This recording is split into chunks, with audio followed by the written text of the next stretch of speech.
안녕하셨습니까? 에, 혹시 건강경 책이 없는 분들은 손 들어 보세요. 없는 분들 지금 다 가져오셨어요? 모두 그럼 보살 마살님들이시다. 오늘은 대성 정종분 제3입니다. 대성정종분 제3. 대성이라는 말씀은 무슨 뜻이냐 하면은, 대성은 안욕따라 삼막삼보리심을 성취하여 얻을 바가 없는 그 열반의 상락아정 사성덕을 성취하고자 발언하고 마음을 일으킨 사람을 대성이라고 그럽니다. 그러니까 이제 우리가 교리적으로 말하면은 큰 수레다. 사람을 많이 태우고 갈 수 있는 큰 기차, 이렇게 이야기를 할 수가 있는데, 이제 그런 교리적으로 이야기할 수가 있습니다. 그러나 그것을 우리가 이제 먼저 생각해야 될 것은, 스스로 마음이 발심이 돼야 되거든요. 어떤 발심이 돼야 되느냐? 안욕따라 삼막삼보리심을 성취하고자 하는 원을 채워야 된다는 거예요. 이 안욕따라 삼막삼보리는 구경열반을 말하는 것이고, 다시 쉽게 말하면은 반야바라밀의 큰 지혜를 성취한 것을 안욕따라 삼막삼보리, 무유정등지라고도 교리적으로 우리가 이야기하지만은, 쉽게 말해서 조건 없는 착한 마음을 내는 사람. 착한 것은 그 조건이 없을 때 그 착함은 대단히 아름다운 선한 일이기 때문에, 그 이제 중생은 그 조건 없는 사랑을 실천하기가 너무 어려워요. 오늘 이제 이 법문에 나갑니다. 그래서 이제 그 대성이다 말이야. 그래서 그 대성의 그 부처님의 불법의 종지를 잘 드러낸 내용이다 이 말입니다. 그러면 대성정종분에 앞서 먼저 시간에 말이죠, 선현기청분에서 무슨 이야기가 있었느냐 하면은, 장로 수보리가 대중 가운데 있다가 자리에서 일어나서 부처님을 바라보고 희유하십니다. 세존이시여, 열애께서는 모든 보살들을 잘 호념하시며 모든 보살들에게 잘 부촉해 주십니다 하는 내용을 저번 시간에 말씀을 드렸는데, 그 가운데 먼저 시간이 조금 부족해서 말씀 못 드린 것이 있어요. 이 뭐냐 하면은 희유하십니다 하는 것이죠. 희유하셔.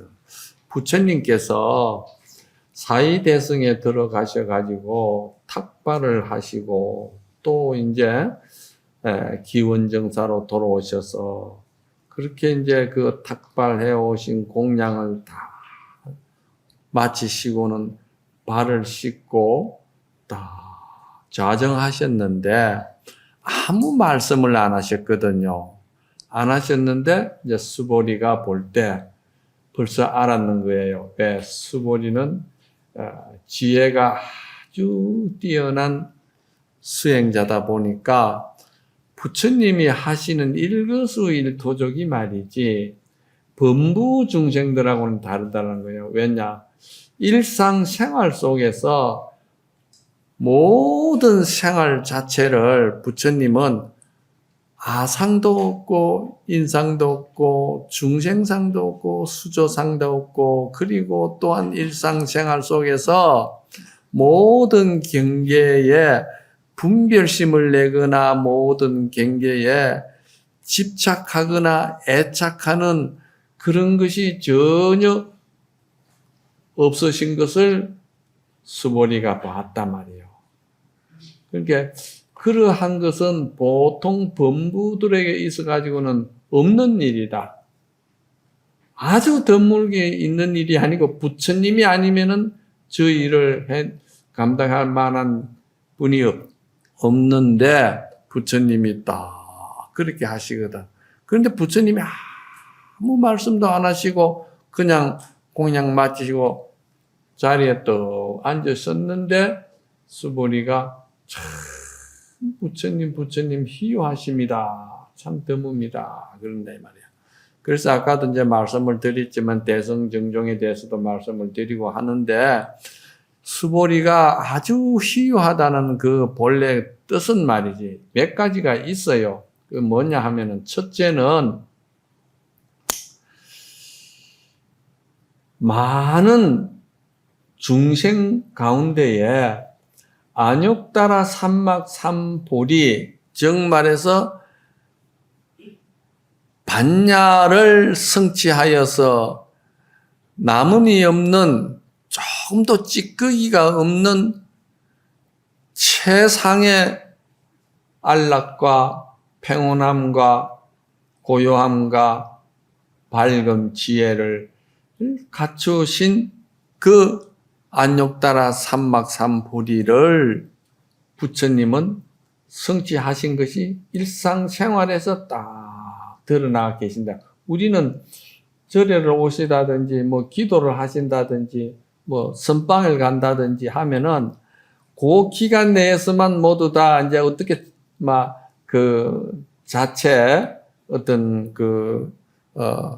규칙이나 또는 이제 그 사중의 법도나 이런 것에 어기지 아니하고 100일 동안 정진 잘 하시려고 이제 신경을 쓰는데 부처님은 그게 아니고 그냥 결제를 하고 안 하고 또는 공부를 하려고 폼을 잡든 안 잡든 그냥 일상이 그냥 편안하게 여여하게 그냥 생활 자체가 그대로 부처님의 수행이고 부처님의 또 공덕이고 부처님의 그 깨달음의 세계를 떡 보이신다 이 말이야.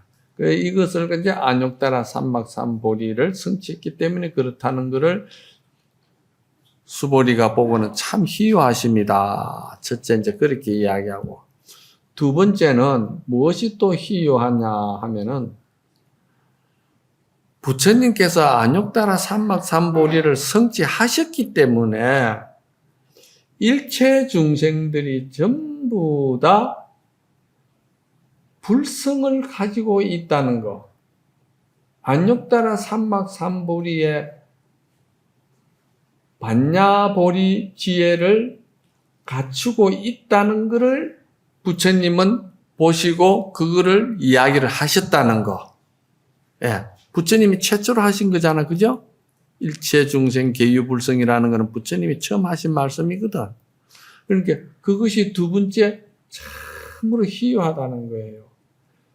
또 이제 세 번째 여러 가지 뜻이 있겠지만은도 세 번째는 육조 해능 스님 같은 경우에는 부처님의 그 희유함을 세상 사람들은 출가를 하든지 수행을 하려고 하든지 또는 말이지 마음을 밝히고자 그 원을 세우고 들어온다 하더라도 바라는 것이 있고 원하는 것이 있고 구하는 것이 있어가지고 그 바라고 구하고 원하는 그 자체가 꼭 이루어지기를 바라는데 그 바람과 그 원하는 것이 보면은 대체적으로 자신을 위한 것이 근본이 되고 자기 에고이즘, 정말 에고, 자기 이기적인 것이 먼저 바탕이 근본이 되고 자기의 우선적인 것이 바탕이 돼 가지고 그것을 바라고 기대하고 구하려고 하는데 부처님은 그것이 아니고 모든 것을 다 버리는 것부터 부처님은 발심하셨고 출가하셨다는 거예요. 정반대잖아요. 우리는 구하려고 하는 사람들이고 부처님은 구하는 것은 끝났다. 왜 끝났느냐? 구하는 것은 구의 본들 다 그것이 허상이고 무상하고 그것이 정말 영원성을 가진 것이 불변성을 가진 것은 없더라는 거예요. 그 순간순간 중생 욕심으로 중생 애살로 중생의 이기심으로 그것이 뭐 좋다 싶어서 그렇게 허덕이고 그렇게 스스로 번뇌망상의 불길을 일으켜 가지고 스스로 그 몸과 자신을 말이지 마음을 불태우는데 부처님은 그게 아니라는 거예요. 다 그것이 번개불과 같고 그것이 저녁낮을 연기와 같고 그것이 다 꿈과 같은 일들이라는 것을 아셨기 때문에 그 태자의 모든 명예와 그 복덕과 권력과 이런 것들을 그냥 다 버리신 거예요. 버리고는 출가를 하셨다. 이것이 대단히 희요한 일 아니냐. 부처님이 아니고는 이건 할 수가 없는 일이다. 이제 이런 말입니다. 이런 생각을 가지고 수행을 한다면은 그거는 반드시 부처가 약속받은 사람들이다 이 말입니다. 그러니 이제 그런 것을 수보리가 부처님을 바라보고 느꼈기 때문에 부처님 참 희요하십니다. 그랬거든요. 그런데 이제 이 경에서는 부처님의 희요하신 것을 두 가지만 이야기했어요. 지금은 이 경에 없는 이야기를 제가 지금까지 했잖아요. 희요함에 대해서. 그런데 이제 경에서는 이제 부처님은 선남자, 선여인들을 잘 보호해서 이끌어 주시고 선한 선업을 짓게끔 잘 감당해 주십니다. 그게 혼념이거든, 그죠?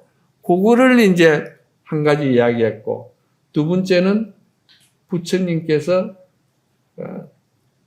선혼념 그리고 선부촉했다 하거든. 부촉이라는 말은 부탁인데요. 혼념이라는 말은 정말 바른 발심이 되어가지고 참으로 깊은 원을 세웠고 모든 것을 다 무상하고 허상이고 실체 없는 것인 줄 알고 버리려고 생각하면서 그러면서 이 불도의 길을 가고자 원을 세운 그 사람을 부처님은 혼념하신다고 그랬거든. 그걸 혼념이라고 그랬어요. 직접 부처님이 바로 가피를 입도록 길을 열어준다 이 말이거든요. 그러면 부촉은 뭐냐? 부촉은 근기가 약하고 신심이 좀 약하고 그리고 또 부처님의 불법을 만나도 중생 스스로 자기가 가지고 있는 자기 그 이기심과 자기 업장의 그 업보의 그 무명, 번뇌를 그 테두리 내에서 모든 것을 받아들이려 계산적으로 하는 거죠. 조건이죠. 그죠? 그 이제 조건으로 이제 마음 닦으러 들어왔고, 조건으로 보살이 되려고 하고, 뭐, 조건으로 하는 거를 갖다가 이제, 하는 거는, 그것도 차원이 낮은 하근기다, 이 말이에요. 그러니까 부촉한다는 거예요.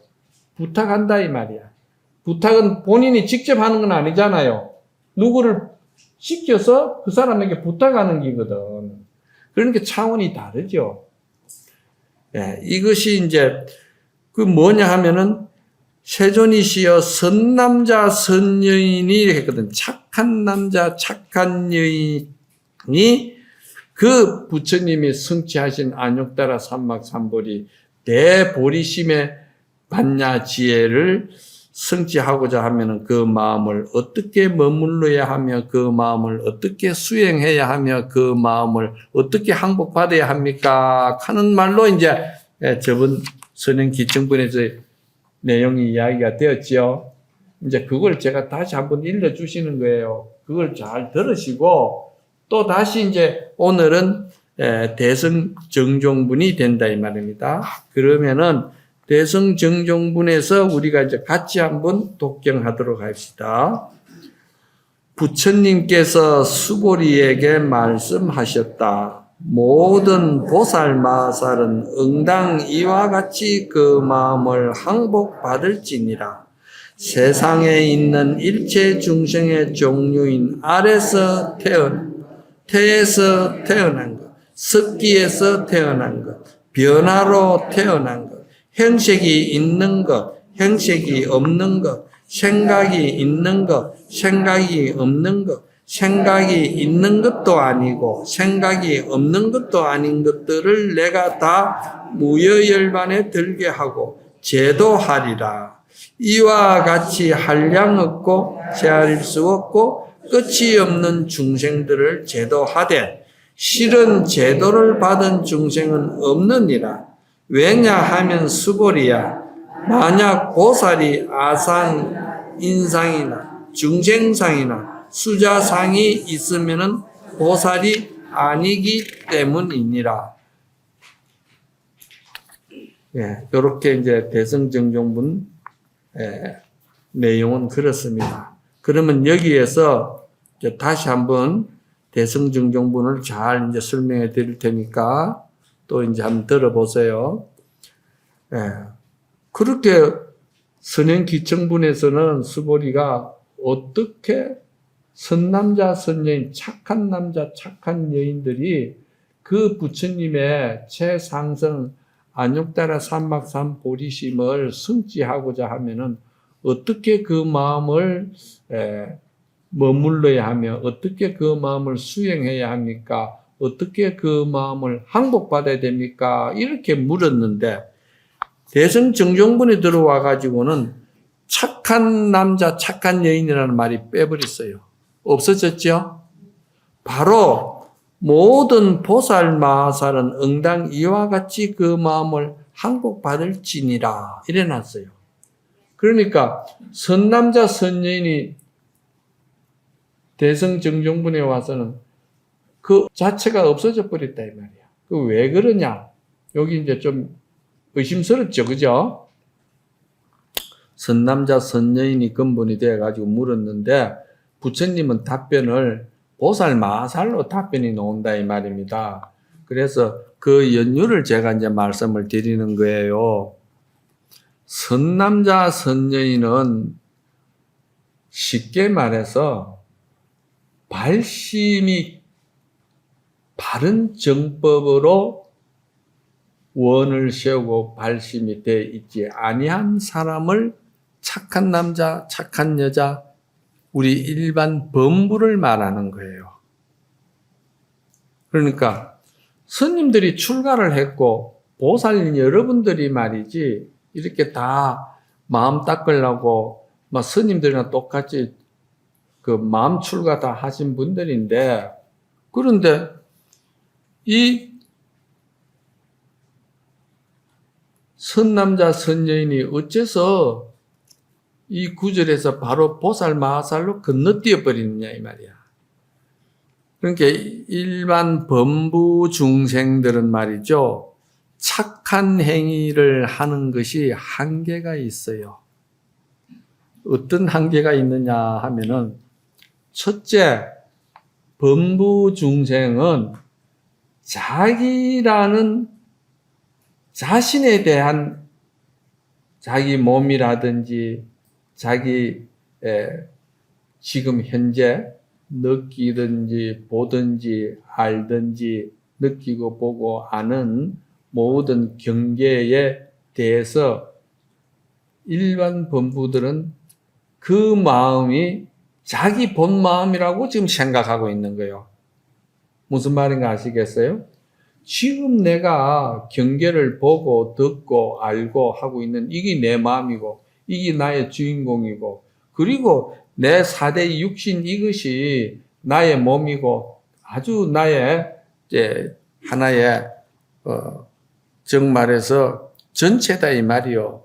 이렇게 이제 생각을 하는 범부 중생의 입장에서는 그 애착이 에고이즘이 너무너무 뿌리가 깊고 깊어서 아주 깊고 깊어요. 그 뿌리가. 그래서 부부지간이라도 살을 맞대고 그렇게 정말 하나같이 살자고 하던 그 부부지간에도 그 경계가 오면은 다 생각이 달라지는 거예요. 생각이 달라진다고.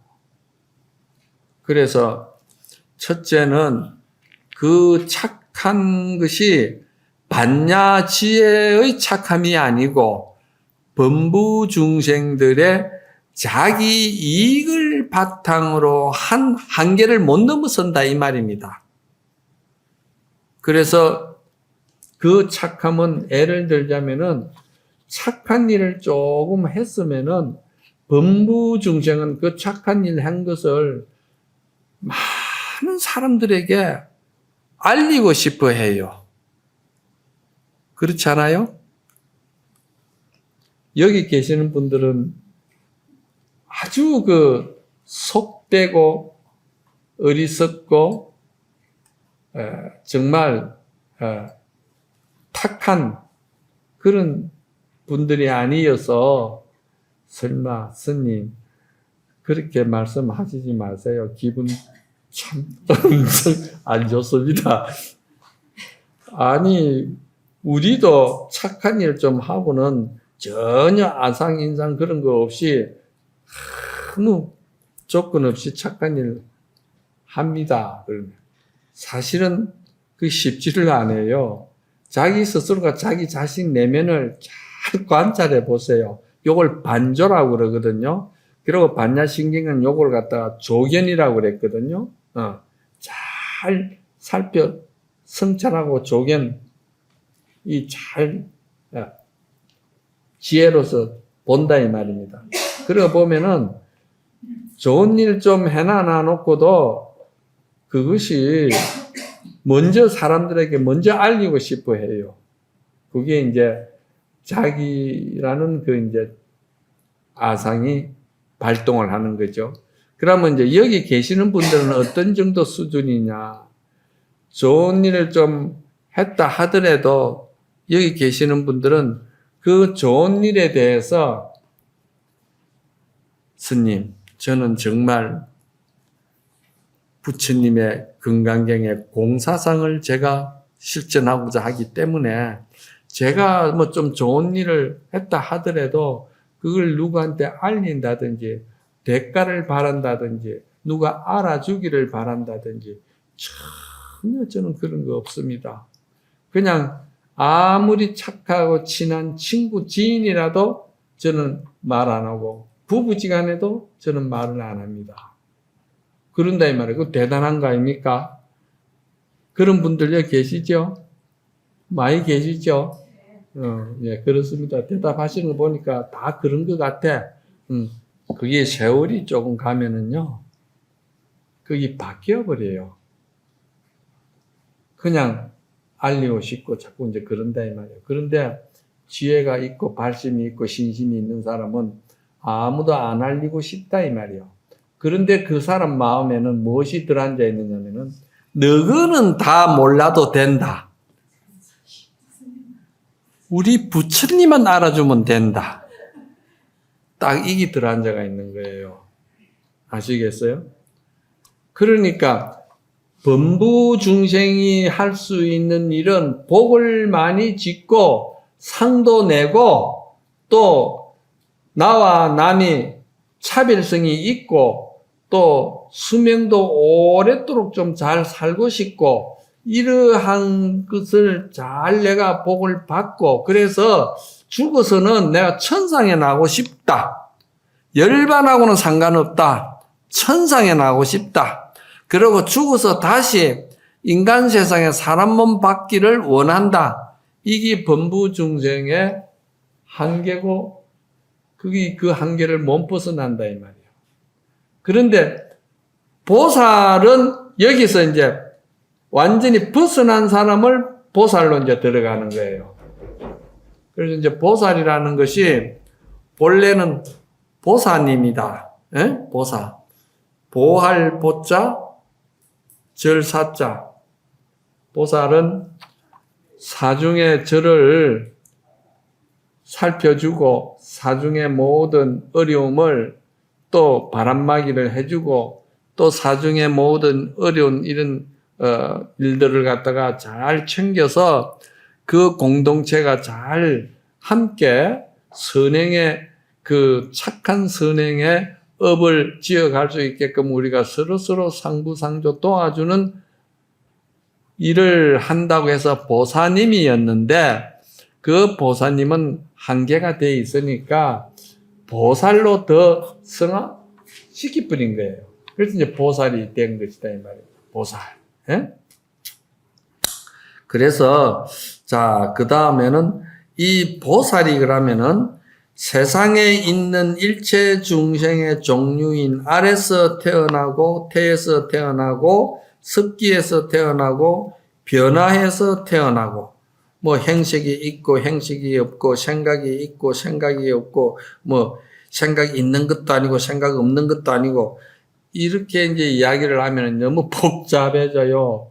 복잡해져 이해하기가 어려워요. 그러면 이건 무슨 말이냐면은 네 가지로만 한번 생각 한번 해보자 이 말이야. 알에서 태어나는 거 아시죠? 그리고 또 태에서 태어나는 거 우리 다 태로 태어나는 사람잖아요.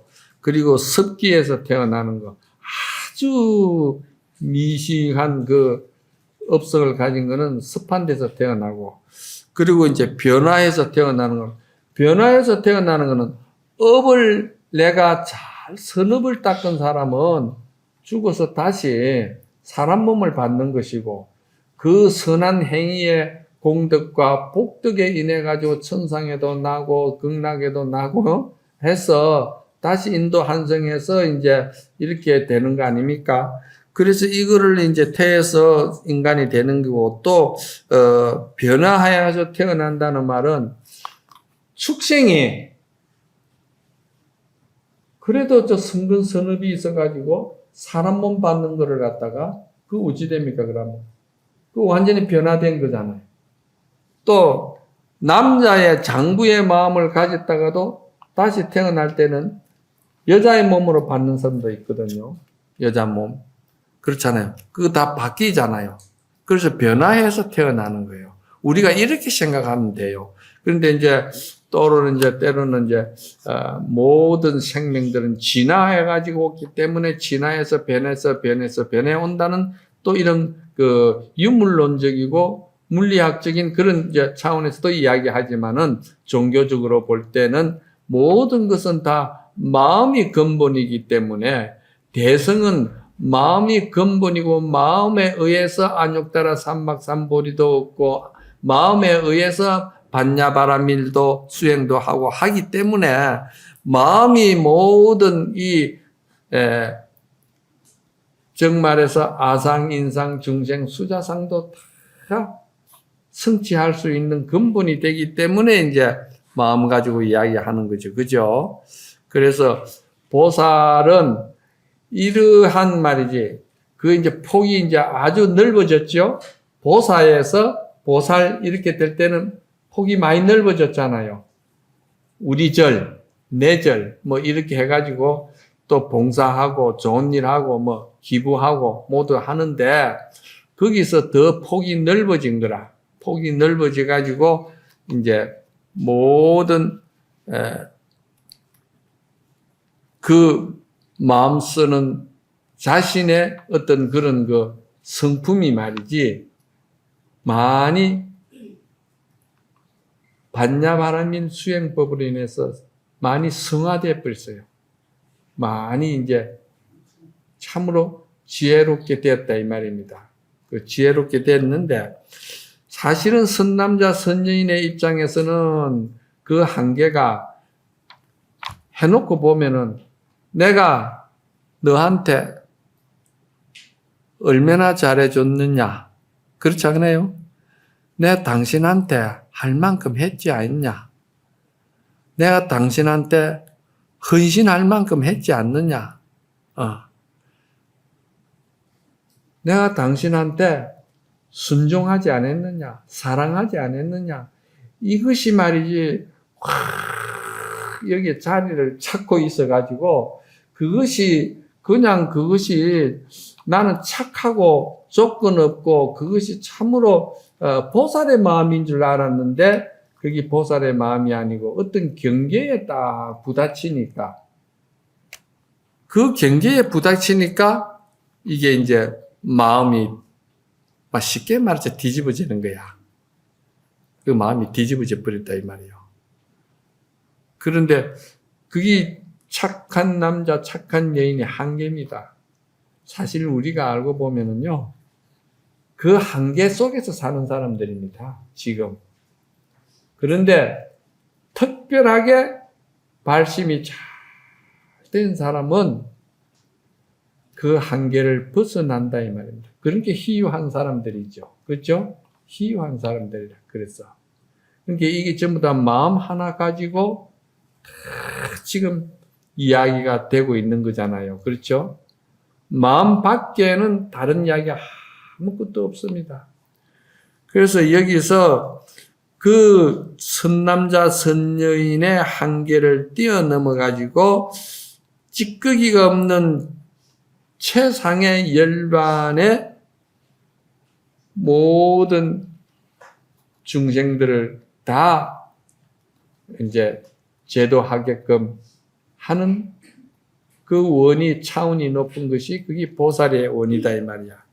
그래서 이와 같이 한량 없고 헤아릴 수도 없고 끝이 없는 중생들을 제도하되 실은 제도를 받은 중생은 없느니라. 중생을 다 제도했는데도 제도받은 중생은 하나도 없다는 거예요. 이런 것들이 이제 또 이해하기가 참 어렵죠. 내가 중생을 다 제도했는데, 내가 내 가족과 내 처자식과 내 모든 부모 형제를 갖다가 다 내가 정말 교화하고 정말 모두가 다 이렇게 착한 그 선행의 업을 성취하게끔 내가 다 해서 모두가 마음에 편안한 안락을 얻게끔 했는데 그렇잖아요. 그게 이제 경에서 요 말하는 거 보면은 다 내가 무여열반에 들게 했는데 내가 제도한 사람이 한 사람도 없다는 거예요. 그리고 왜 그러냐? 견성을 하고 안욕따라 삼막삼보리의 지혜를 성취하고 내가 성불을 하고 나면은 중생이 다 없어져 버린다는 거예요. 중생이. 왜 그러냐? 하엄경에 열의 출연품에 보면은 이런 말도 있거든요. 부처님께서 이제 모든 인연 있는 인연들을 다 이래 바라보니까 모두가 불성을 다 가지고 있고 모두가 다 안욕따라 삼막삼보리의 반야지혜를 다 가지고 있더라는 거예요. 그러니까 부처님이 모든 것을 다 이제는 제도할 일도 없고 아무것도 할 일이 없다고 해서 열반에 들려고 했을 때 그때 범천왕께서 꽃비를 내리면서 부처님께서 깨달음의 눈으로 보실 때는 그렇게 보이시는데 그러나 중생들은 자기가 익혀온 자기 업보에 자기 분내 망상에 자기의 그 욕심 에고이즘에 몸벗어난 사람이 너무 많습니다. 그래서 법을 낮추고 모두 다 부처님께서 제도하셔야 됩니다. 그렇게 이야기를 했거든요. 그런데 이제 여기에서는 이제 한량없는 중생들을 제도하다 실은 제도받은 중생이 없느니라. 이 말은 근본이 그렇다는 거예요. 우리 자성이, 우리 본성이, 우리의 그 마음의 근본은 중생이 아니라는 것을 이야기하는 거예요. 이게 뭐냐면은 우리는 모두가 다 부처다. 본래 성불되어 있던 부처다. 그런데 스스로 자기 이기심과 자기 욕심이라는 기운이 자기의 다생금리를 익혀온 자기의 그런 그 무명의 업보가 내 안욕따라 삼막삼불의 지혜를 갖다가 다 먹구름 덮듯이 덮어버려서 그렇지, 그 업에 놀아서 나다 보니까 이 좋은 반야 지혜가 좋은 열반의 세계의 그런 상라가정의 세계를 믿을 수도 없고 이해할 수도 없고 그거를 볼 수가 없는 것이지, 본래 다 모두가 불성을 가진 부처라는 거예요. 여기서 이제 결론은 그게 나오는 거예요. 우리는 본래 부처다. 우리는 본래 불성을 가진 부처다. 요것을 지금 간접적으로 이야기하는 거예요. 요걸 잘 아시겠죠? 이해가겠죠? 예. 그러니까 모두가 다 이제 다 불성을 가진 우리 생명들인데 이 생명들을 내가 제도해놓다가 제도했다 이런 이야기를 할 수가 없다는 거예요. 해놓고 보니까 부처님이 부처가 되고 보니까 부처님만 부처가 된 게 아니고 부처의 눈으로 보니까 전체가 다 부처더라 이 말입니다. 그런데 거기다 무슨 손을 대고 거기다 뭐라고 이야기를 하고 뭘 하느냐 이 말이야. 그런데 이제 범중천에서 하시는 말씀은 뭔 말이냐면 부처님 눈에서는 그렇지만은 중생들은 자기가 자기를 속이는 일에 너무나도 익숙해 있어가지고 그 속이는 것이 자꾸 있고라는 말은 익혔다 이 말입니다. 이 경전도 사투리인데 자기의 욕심의 세계, 그 어두운 그 이기심의 세계를 자기가 자꾸 그거를 진실이고 그게 이제 선한 일이고 그것이 이제 자기가 잘한 일이라고 생각하다 보면은 그것이 자기도 쏘아버려요. 자기 자신에게. 자기 자신에게 쏘는다 이 말이야. 출가 수행자도 마찬가지입니다. 여러분도 똑같아요. 뭐냐면은 내가 발심을 하고 뭘 했다고 하지만은도 그게 사실은 어떠한 상황에서 어떠한 그런 문제점이 발단이 되어 가지고 그것이 나에게 큰 고뇌로 닥쳐오고 그것이 나에게 큰 문제가 되었고 그것이 해결점이 없어 가지고 그래서 사실은 출가하는 성녀가 많고 또 마음을 닦고 밝히고 내가 그 괴로운 번뇌에서 벗어나고자 또 신행생활을 시작하는 우리 모든 불제자들도 많다 이 말이야.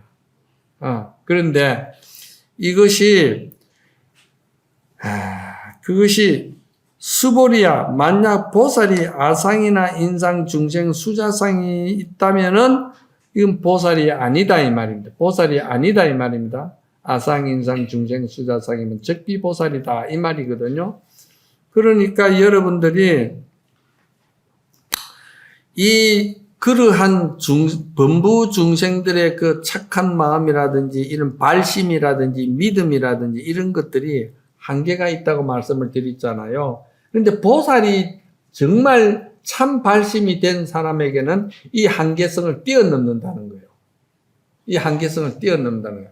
그래서 보살이라 하는 거예요. 이제 보살이라 하는데 그러면은 이 보살은 첫째가 수행을 하는데 정말해서 열반에 들고자 안욕따라 삼박삼보리 반야바라밀의 대지혜를 딱 원을 바로 세운 그 보살은 첫째가 광대심을 가진다는 거예요. 광대심. 넓을 광자, 큰 대자. 뜻이 뭐겠습니까? 넓고 원만하고 크고 아주 대단하다 이 말 아닙니까? 광대심. 광대한 마음을 가진다는 거예요. 막 10평, 20평짜리 그거 아파트 가지고 만족할 게 아니고 막 천지가 다 내 아파트고 천지가 다 내 살림이고 천지가 다 내 한 생명 속에서 같이 산다는 그 폭넓은 어떤 그런 마음을 말하는 것을 이제 광대심이라고 그런다 이 말이에요. 광대심. 그러면 여기서 우리가 이제 어떻게 봐야 되겠습니까? 출가 수행자는 부모님도 버리고, 그렇죠? 또 명예와 벼슬과 또 뭐 여러 가지 상황에 자기가 처해져 있는 자기의 어떤 그런 조건적인 모든 것을 다 버렸잖아요. 그런 것을 버릴 때는 그것은 하나의 그 작은 울타리 안에 작은 성취하는 이익이다 이 말이에요. 그렇잖아요. 그런데 이것을 버릴 때는 울타리가 없어지면 어찌 됩니까? 전체가 다 우주가 다 하나의 한 덩어리가 되는 거, 그건 울타리가 없다 이 말, 한계가 없다 이 말. 그러니까 부모를 버리고 온다는 것은 전체를 다 내 부모로 생각한다는 거예요. 아시겠죠? 이게 광대심이라. 또 부부지간에도 마찬가지고 자식 간에도 부모 자식 간에도 마찬가지라. 좀 더 폭이 넓어지고 크게 이제 이 마음의 지혜가 넓어지면은 모두가 다 나와 똑같은 한 생명이라고 생각하는 거예요. 요거를 뭐라고 하냐면은 요거를 인연법이라고 그러고 요거를 연기법이라고 그러는 거예요. 왜? 모든 생명이 내 부모고 내 형제고 내 처자식인 속에서 우리가 머무는 거는 인연법을 몰라서 그렇다는 거예요. 인연법이라는 것을 알고 나면은 내 부모 아닌 사람이 없고 내 처자식이 아닌 사람이 없고 내 형제가 아닌 사람이 없다 말이에요. 그래서 부처님은 길 가시다가도 그 부모 은중경에 보면은 길 가시다가 그 대로의 길가에 널려지가 있는 그 뼈 무더기를 보고서는 부처님은 거기다가 절을 하고 눈물을 흘리시면서 염불 하고 기도하셨다 하거든요. 그래서 아란존자가 물었다 아닙니까? 부처님이시여, 당신은 대자대비하신 분인데 어째서 이 하잘것없는 뼈 무더기에 그렇게 절을 하십니까? 그랬다 이 말이에요. 그러니까 부처님이 아나나, 이 모두가 내 부모다. 다생금내로 내 부모 아닌 사람이 어디 있으며, 다생금내로 내 형제 아닌 사람이 어디 있으며, 다생금내로 내 가족 아니었던 사람이 한시라도 있었겠느냐. 수천 수만 급을 내가 살아오면서 어떻게 어떤 사람의 몸을 빌렸고 어떤 사람과 인연을 맺었고, 지금 너희들 눈으로 볼 때는 지금 눈앞에 목전에 있는 인연들만 너희들이 인연인 줄 알지만은도 그 지혜에 있는 반야바라밀의 눈으로서 볼 때는, 아주 그 영생의 눈으로 볼 때는 모두가 다 부모 형제고, 저 사람은 전생에 나의 부모였고, 저 아들은 전생에 나의 부모였고, 저 부인은 나의 전생의 부모였고, 다 부모였다는 거예요. 이게 이제 이렇게 생각을 가지셔야 동체대비라는 법이 성립이 되는 거예요. 아시겠습니까? 동체대비는 모두 다 나와 똑같은 한 생명의 관계성을 가진 생명들이다. 그 과거생의 그 인연법을 아니고서는 내가 이 몸이 지금 이렇게 사람 몸을 받았고, 지금 내가 눈앞에 있는 이 형제, 자매, 처자식이 있을 수가 없다는 거예요. 형제, 자매, 처자식이 말이지, 전생에 어머니가 나의 부인이었고, 아들이 나의 부모였고, 다 다 그렇다는 거예요. 여기 광대심이에요. 여기까지 생각을 가져야 이게 보살의 그 성근이 있다는 거예요. 그렇지 않고는 내 부모 따로 있고, 내 형제가 따로 있고, 그러면은 인과경에 뭐라 했느냐면, 야, 그것도 뭐 자랑이라고 하냐? 우리 안에 들은 돼지한테 가서 물어봐라. 돼지도 지 새끼, 지 좋은 거는 다 안다. 그거는 지가 보호할 줄 안다. 그렇게 나와요. 그러니까 이 영장이라는 반야 지혜를 가진 우리는 모든 것이 부처님의 관계 속에서, 그걸 이제 우리가 연기법이라 하죠.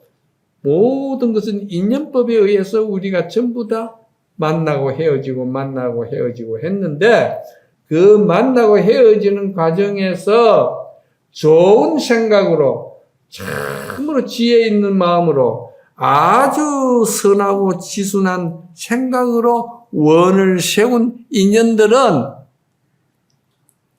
금생에 이렇게 만나면은 더욱더 열반에 갈 수 있게끔 서로가 아주 아름다운 도반이 된다는 거예요. 우리가 그런 게 느끼잖아요. 첫눈에, 저분은 정말 선업이 많다. 저분은 참, 성근이 많은 분이다. 도반을 해서 우리가 함께 부족한 것을 서로 채워줘서 공부에 도움이 되도록 해야 되겠다. 이제 이렇게 되는 거예요. 그게 이제 선업이 좀 작은 사람들은 보면은 어떻게 생각하느냐. 저거는 대단히 나한테 이익이 될 만하다. 저 사람은 내가 서로 인연을 맺으면은 나를 행복하게 해줄 수 있다. 또 나를 편안하게 해줄 수 있다. 또 나를 갖다가 고생시키지 않겠다. 뭐 이런 그 작은 말이지, 그리고 유루복에 치우친 인연들도 있을 거라 이 말이에요. 그렇잖아요?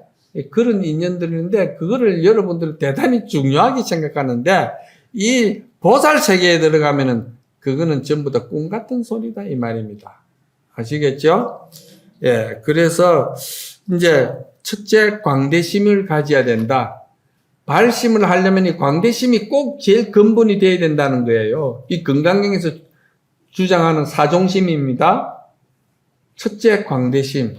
이거를 가지지 않고서는 뭐 출가해가지고 뭐 공부하니 뭐 어떻게 또 여러분들이 또 공부해가지고 뭐, 성인이 되고 보살이 되고 먼 구름 속의 이야기들입니다. 이 근본이 잘 써야 되는 거라. 두 번째는 제1심, 광대심 다음에 제1심이라는 거. 1이라 하는 거는 하나를 말하는 거예요. 첫째를 말하는 거예요. 근본이 되는 걸 말하는 거예요. 제1심이다 이 말이에요. 제1심이 뭐냐? 일체 중생을 내가 다 무여열반에 들게 해서 다 성불하게 해서 그네들이 전부 다 열반의 상락아정에 항상 즐겁고 항상 그 밝고 고요하고 행복한 그러한 열반의 세계를 내가 인도했지만은도 내 마음에는 한 중생도 내가 제도한 적이 없다 이러는 거예요. 요걸 제1심이라고 하는 거예요. 그 이제 두 번째죠. 광대심, 그 다음에 1심이다 이 말이야. 왜? 전부 다 이것이 알고 보니까 아까 말씀드렸듯이 전부 다 본래는 부처다 이 말이에요. 부처인데 그는 뭐 저 먹고 돈이 뭔지 그는 뭐 그거 참 그 지저분한 그 정이 있잖아. 여러분들 정 많이 먹고 살았잖아. 그죠? 그 정 그거 말이야. 조금 더 주면은 기분이 좀 좋고 정을 그거 조금 덜 하면은 그만 죽일 놈이 살릴 놈이 돼버리고 죽이야 살려야 돼 이렇게 이제 돼버리고 말이지. 그게 다 그런 거예요.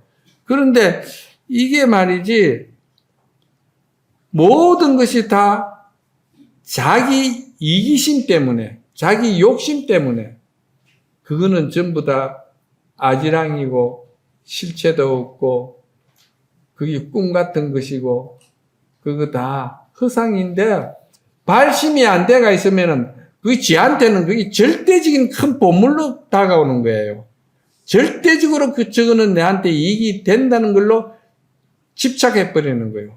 그리고 그거를 갖다가 부숴버리면은 전부 다 하나의 생명체로서 같이 인연, 연기, 관계로 인해서 우리가 만나고 헤어지고, 우리가 이렇게 죄를 지내주고 하는 것도 내 부모, 내 형제, 내 돌아가신 분이, 또 천도가 되지만은 또 그렇지 아니한 인연들도 천도를 시키는 거 아니에요?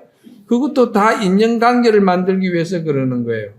그런 말씀드렸죠, 제가? 예. 그것이 이제 제 1심이라 이 말이에요. 그 다음에 이제 중생심이 있는 기라. 그게 이제 그것이 광대심이고 제 1심이고 세 번째는 뭐냐면은 항상 상자, 마음심자, 상심이라고 하는 거예요. 상심. 이 상심이 반야바라밀 수행법의 근본인데, 즉 말해서 이 항상 말이지 반야바라밀의 반야의 지혜로서 말이지 모든 생명들을 갖다가 다 함께 우리가 성불하고 함께 다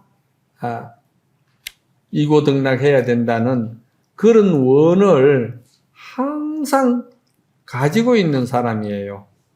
이런 사람을 우리가 성근이 많다 하는 거예요. 그리고 이런 사람을 우리가 참으로 과거생에 많은 공부를 해서 업을 많이 밝힌 사람이다.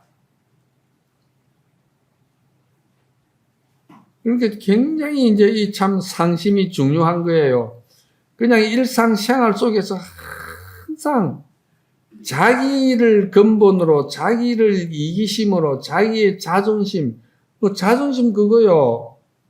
따지고 본들요. 없어요. 자존심 하나 가지고 헤어지는 사람도 많거든요. 안 그래요? 자존심 때문에 헤어지는 사람 많아요. 자존심 하나 때문에 100년을 원수지고 사는 사람도 많아요. 근데 그게 사실은 따지고 보면 아무것도 없거든요. 없어요. 근데 그 없는 것을 안다는 것은 대단히 희유한 일이에요. 그렇죠? 우리 이런 이야기 들어도 그거 참 건강경전에서는 할 수 있는 이야기지 우리하고 뭐 해당이 됩니까? 뭐 그럴 수도 아니겠어요. 그리고 이제 그걸 상심이라고 그러고요. 그런 게 광대심, 제1심, 상심 다 이게 알고 보면은 자기 자신을 비워버리고 자기 자신의 어떤 그런 그 이기심을, 욕심을 다 버려버리고 오로지 반야 지혜로서 정말 내가 어떤 경계라도 어떤 경계에 속아서 그 경계에 집착하고 그 경계에 애착해서 그 경계로 인해서 내가 너무나도 고통받는 것을 하지 않아야 되겠다는 그런 그 나름대로 생각을 가지고 또 그런 것을 가지고 있는 사람을 보면은 불쌍히 여기고 연민이 여겨가지고 그 참 내 부모 내 형제가 어디 눈에 보이는 그것만 내 부모 내 형제가 아니고 그게 다 다생금내 전생의 내 부모 내 형제였기 때문에 그렇게 항상 제도하고 성취해야 되고 내 개인의 작은 욕심에서는 벗어나야 되겠다 하는 생각을 가지고 사는 것을 상심이라고 그런다. 그러죠? 예. 그 다음에 이제 네 번째가 뭐냐면은 부전도심이라.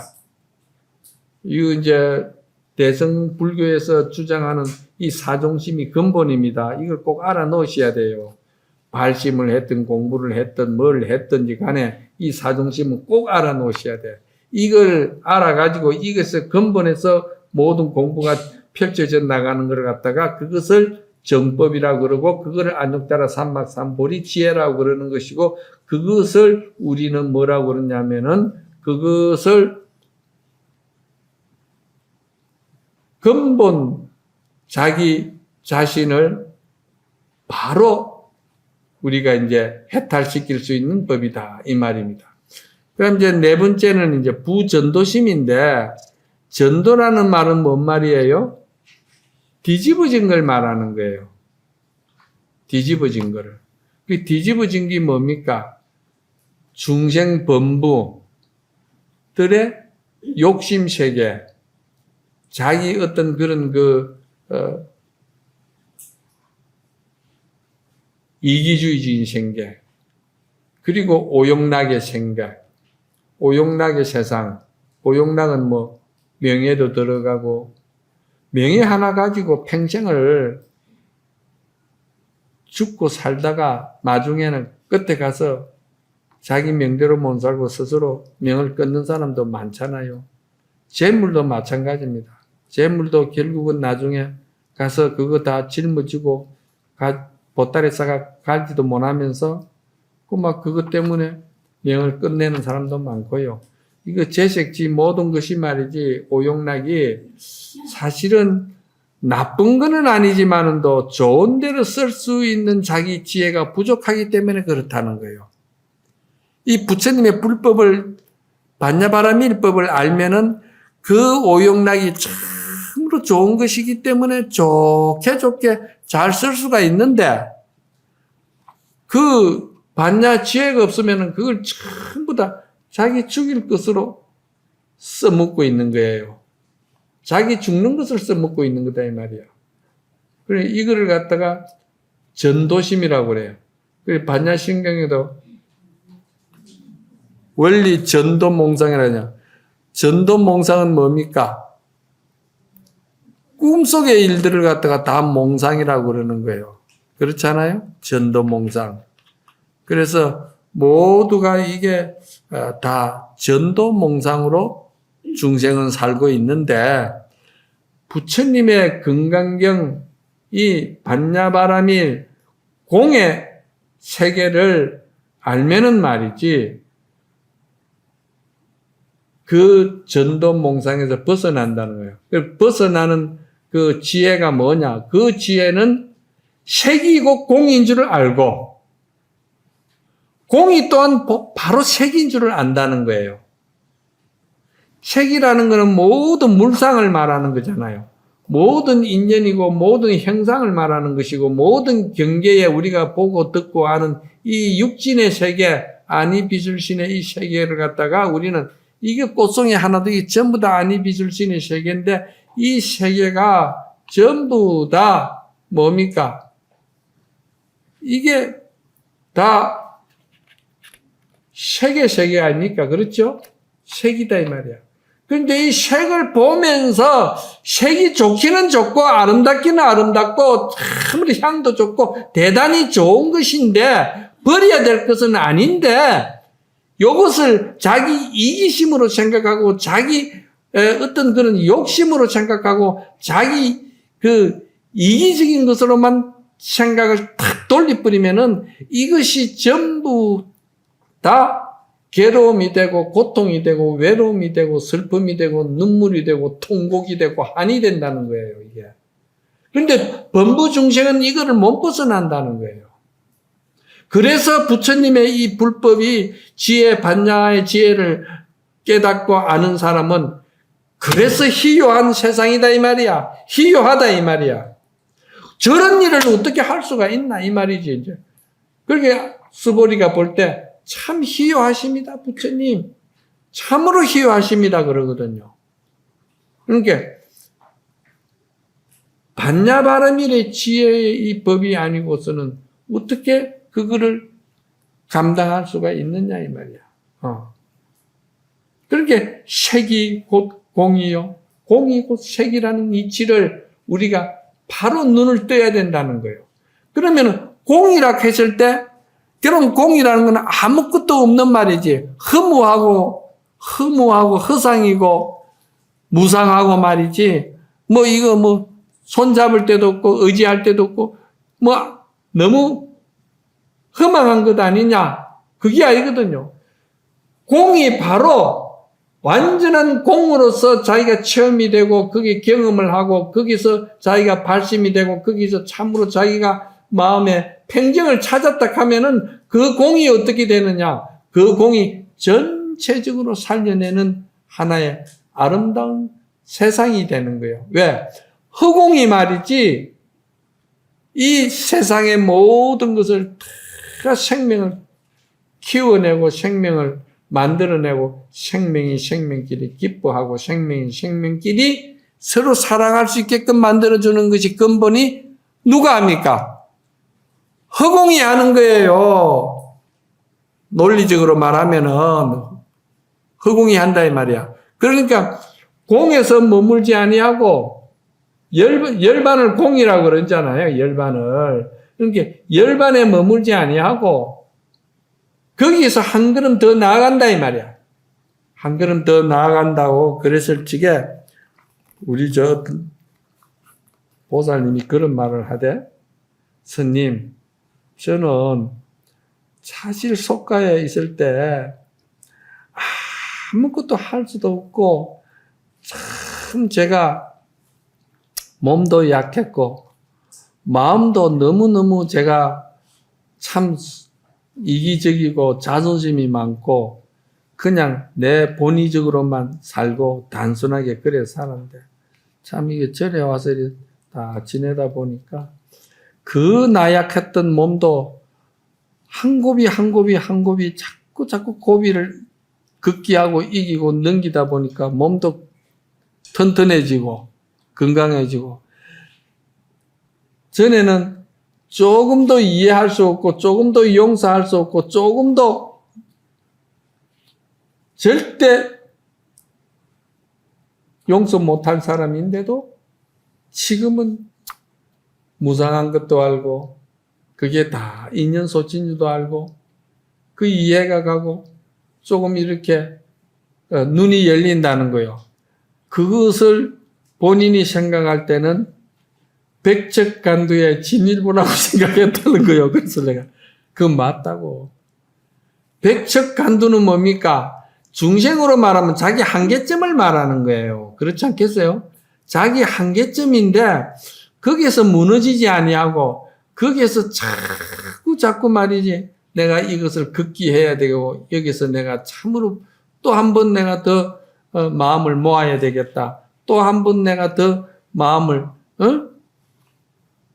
또 한 번 일으켜야 되겠다. 이렇게 해가지고 그 몸이 고단하고 힘들고 이런 거를 한 곱이 더 넘기는 걸 그게 좋은 말로 말하면 그것도 백척간도 진일보야. 본래 백척간도 진일보는 생사해탈이고 다 모두가 열반이고 최상의 반야바라밀의 세계인데 그러나 우리가 너무 그래 높게 수준 잡지 말고 여러분들이 지금 목전 경제에 어려움이 있잖아요. 그렇죠? 어려움이 그 어려움을 한 곱이 한 곱이 한 끝불 한 끝불 넘어서는 것도 백척간도 진일보야. 그렇죠? 그렇잖아요. 사람마다 다 자기 지금 처해가 있는 한 극한의 고비가 다 있어요, 지금. 있지요? 말 없이 가만히 좋은 데서 싸움 없이 사는 것 같아도 부부도요, 지금 목에 여기까지 딱 차가지고 한계가 온 사람들도 많아요. 그렇죠? 그런데 그거를 이 광대심으로, 이 마음 보살심으로 또 이 색적시공 공적시색 이 인연연기법으로 말이지 그 고비를 넘기설 수 있는 지혜가 되어야 된다는 거예요. 그래서 이렇게 되면은 이 색적시공 공적시색을 잘 알면은 공의 세계를 잘 알면은 어찌 됩니까? 불생불멸이요, 불구부정이요, 부정불감이요. 그렇게 되는 거예요. 그렇죠? 에? 우리가 죽어서 무엇이 될까 싶어가지고 자기 스스로 자기 욕심의 세계 속에서 살아온 자기 자신을 알기 때문에 나는 죽어서 축생이 무엇이 될까 하고 굉장히 괴롭잖아요. 두려움이 없어요? 있다 이 말이야. 그런 것도 다 우리가 스스로 자기가 그렇게 자기 업으로서 자기가 그 업 테두리를 못 벗어나는 자기 한계를 가지고 있는데 우리가 이제 이 색적 시공 공적 시색의 입법을 알면은 그것도 벗어날 수가 있다. 오늘은 여기까지만 하겠습니다. 모두 다 성불합시다.